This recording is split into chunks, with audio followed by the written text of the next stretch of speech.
My si dneska s Nikolkou robíme počítadlo na dovolenku, pretože vyrážame čoskoro kam, Nikolka? Nie. Na Kos, do Grécka. Budeme k tomu potrebovať papier, nožnice, pero, trblietavé pero a samozrejme veľkú kopu nálepok. Ide sa na to. Nikolka pomáha. Máme. Napíšeme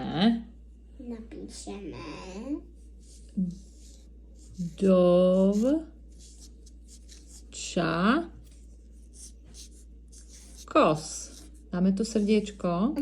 Tak. Urobíme si boxíky, tu som si ich vypočítala 17 dní, čo je úplne super. A potom tam dáme nejaké nálepky a budeme zaškrtávať. Vidíš na to? Tak, nalepíme trblietka.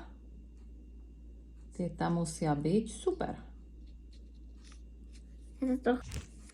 Dni už máme, namalovať boxíky na zaškrtávanie a potom sa pustíme do lepenia nálepok.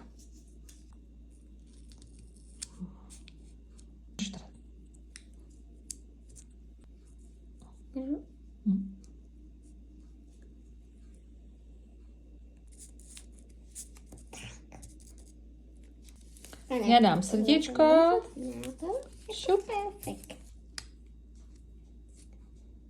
Super. Hviezdičku.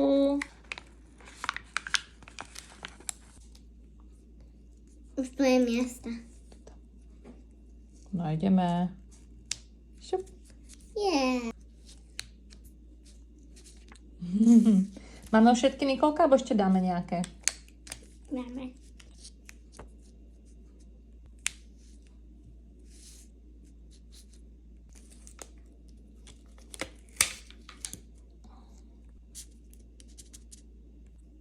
A dôležité, začiarkneme dnešný deň, už je začiarknutý o jeden deň bližšie.